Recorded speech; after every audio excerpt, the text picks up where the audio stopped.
Everyone's heard about Microsoft, but have you ever thought about where everything happens? Where is its headquarters? What does it look like? Is it just a giant factory with a lot of nerds and machines? Where should we start? There is so much to talk about. For example, the giant mall inside Microsoft City, the Bill Lake, the High-Five corridors, the Maker's Garage, or the awesome Building 87 where all sorts of top-secret projects are under the procedure. The Microsoft Campus. Let's take it from the top and talk about the location first. Back when Bill Gates and Paul Allen wanted a place where they could start their company, they chose a chicken farm in the suburbs of Seattle, Redmond, Washington. In February 1986, that chicken farm was turned into 6 buildings that were like the home of Microsoft. And to be very precise, the home of Microsoft consisted of 6 buildings. These days, the Microsoft campus spreads across 500 acres and has the capacity of thousands of employees. But you'll be making a huge mistake if you think that stuff was like this decades ago. Back when there were only 6 buildings, the employee capacity was only 800. But these days, about 50,000 people work there, and we are not including the visitors. Can you imagine the massive growth? At first, there were only 6 buildings, but these days, there are 120 buildings on the Microsoft campus. This is why it is almost considered a tiny city, and just like universities, it is called a campus, because it has dozens of buildings in it. Now, being the nerds they are, initially when there were only 6 buildings, they named the buildings numerically instead of giving them a cool name. Now, the different spots in the Microsoft campus have interesting and quite amusing names. For example, the High-Five Hallway, the Maker's Garage, the Bill Lake, and the Commons are a few examples of how over the years their ability to name buildings has gotten a lot better. Building 92. Enough about names, let's talk about what goes on inside there. First of all, if you are a tourist, it is most likely that your tour will begin from Building 92. Is there a specific reason? Yes, there kind of is. Building 92 is considered as the Microsoft Visitor Center, and it is basically designed in a way that whoever comes to visit the small universe, whose god is Bill Gates, can take a look at the best that Microsoft has to offer. Since there are 120 buildings and the campus is spread across 500 acres, walking on foot and expecting to be as productive as you want to is kind of silly. Therefore, to make stuff easier, there are several mini hybrid buses. Extremely comfortable, furnished, and laced with high-tech technology, these buses make sure that you get the best view of the Microsoft campus while being perfectly comfortable. In fact, there is a special poster on the bus that has a few QR codes where you can digitally rate the performance and your experience of the hybrid minibuses. The Company Museum. Once you're in Building 92, the Microsoft Visitor Center, make sure you visit the Company Museum. There, you can find important launches that were the reason behind the immense success of Microsoft and relevant description and history. Now, if you get bored by looking at nerdy stuff, you can always play some awesome games like Forza Racing and Minecraft, etc. And don't worry, if you're not the kind of person who plays games like Minecraft or messes around and happens to be quite serious about their professional life and how to make it more successful, you can always use LinkedIn and try out a few gadgets created by Microsoft to promote your skills and be a step ahead of everyone else. After you're done looking at the Company Museum and exploring stuff, you can always buy a souvenir from the Microsoft Apparel store. Stuffed toys, keychains, t-shirts, shoes, glasses, whatever you want, name it, they have it. Microsoft Walk of Fame. And as we said earlier, the gods of Microsoft have tried to make the Microsoft campus extremely interesting and have used their innovation too related to pop culture as well. So just like the Hollywood Walk of Fame, there are panels outside Building 16. And no, there is nothing nerdy about them. Well, except for a little. Each panel in the Microsoft Walk of Fame depicts a certain launch that was considered a very important milestone in the journey of the success of Microsoft. Speaking of success, did you know that Microsoft ranks number 21 in the 2020 Fortune 500 rankings of the largest United States corporations according to revenue? Building 8. Enough talk about work, let's talk about something else. Did you know that Building 8 is the place where the owner of Microsoft, the shy nerd Bill Gates, met his future wife Melinda for the first time? Is this a Wattpad love story or what? According to articles and the couple themselves, both Bill and Melinda were working overtime while everyone else was back at home. Apparently, the shy nerd used to silently observe his pretty colleague working overtime and had gotten used to her timetable. One day, when the coast was clear, Mr. Gates shot his shot and asked her out. The rest is history, quite literally. Anyways, the couple is now divorced, so let's go back to the tour of the insanely large headquarters of Microsoft. Also, if you're a visitor and someone asks you to come to Building 7, politely tell them you cannot.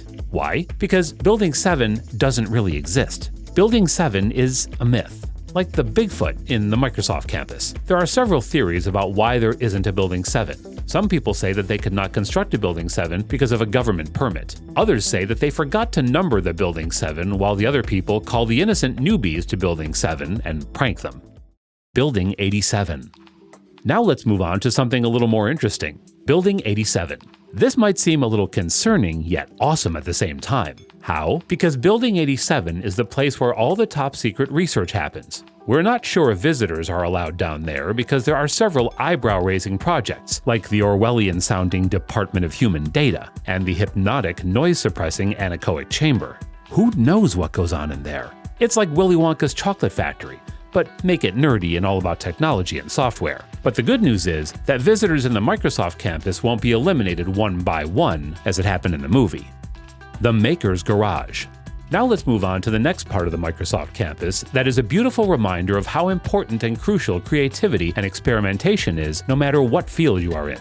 We're talking about the Maker's Garage, where all the engineers mess around with their ideas. Am I proud of the garage? I'm more than proud. I'm happy that there is a garage here. The garage is your toolbox for shaping your ideas into products. If you're done with work and you feel like the idea that has been nagging you for quite some time has a decent potential, then the Microsoft management has provided the employees with a Maker's Garage where all the necessary gadgets and facilities like the laser cutters, 3D printers, soldering gears, etc. are available. Also, quite opposite to what most people think about engineers, that all they do is wear thick glasses and sit in front of a computer all day and geek around, Microsoft has done quite a decent arrangement for the physical health of its workers as well. There are 2 soccer pitches, several basketball courts, softball nets, beach volleyball, and a lot of running trails. And do you remember in the start when we mentioned that the Microsoft headquarters is called a campus? So just like traditional university campuses, there are ping pong tables and pool tables present as well. Now, whenever the employees there are exhausted and overworked, they can always put on their joggers and go for a run. And if they feel a little sporty, they can always play soccer with their friends. Now let's move on to one of the most interesting and awesome parts of the Microsoft campus. Did you know that there is a gigantic mall there? That's right, ladies and gentlemen, the Commons Mall is a 2-story building with 1.4 million square feet and tons of stuff that you normally might not find in a workplace. The Commons Mall. Now, who would have thought that a technology company would have an entire mall inside? Everyone thinks that when you're working for a technology company, all you have to do is sit in front of a screen, be in meetings, or in the lab. That is pretty much all. But the gods of Microsoft have proven this concept wrong by including an entire mall in the plan of their headquarters. And what does the mall have? Everything. If you're tired, you can always grab a refreshing and recharging cup of coffee. And if you feel like munching on something, there is pretty much everything you could feel like eating inside the mall. In fact, if you feel like eating local food, then thanks to the new initiative of the Microsoft management, local businesses are being supported and endorsed inside the Commons Mall. If you want to get your bike fixed, if you want to get your phone fixed, if you want to get a haircut, if you want to buy a new dress, or if you think that you need a new dinner set, everything is available in the Commons Mall. Well, we might have exaggerated a little. Everything isn't available. You might be able to get any technology there, but don't expect to find the latest iPhone or a MacBook there. They don't have the best relations, you know. The Treehouse offices. Now let's talk about something childish, but extremely professional and amusing. That's right, we're talking about the Treehouse offices and meeting rooms. Inside, Microsoft employees sit and chat at a long wooden table. Quite recently, to encourage a healthy work environment, they have constructed office rooms on top of tree houses. This way, whenever you're exhausted by a board meeting and are tired of explaining your project to your executives, you can always step out and breathe some fresh air.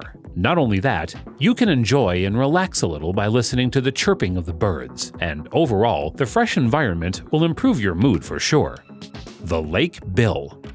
Since we're talking about the fun parts of the Microsoft campus, let's talk about Lake Bill. As you have guessed, this lake is for celebrating. And can you guess why? Every time a new Microsoft product exceeds the expectations of the executives or does exceptionally well in the market, everyone celebrates by witnessing one of the richest people on the planet jump in the lake and get drenched. That is quite a wholesome and interesting way to celebrate your accomplishments. The High Five Hallway. In this hallway, all you have to do is smile at other people and give them a high five. Therefore, we won't advise you to go through the hallway if you're having a bad day. Because who wants to give a high five when they had a burnt toast in the morning? Or why would you want to smile at random people when you woke up to your dog pooping in your bed? Exactly. Make sure to hit the like and subscribe button, and don't forget to turn on post notifications. I'll see you in the next video.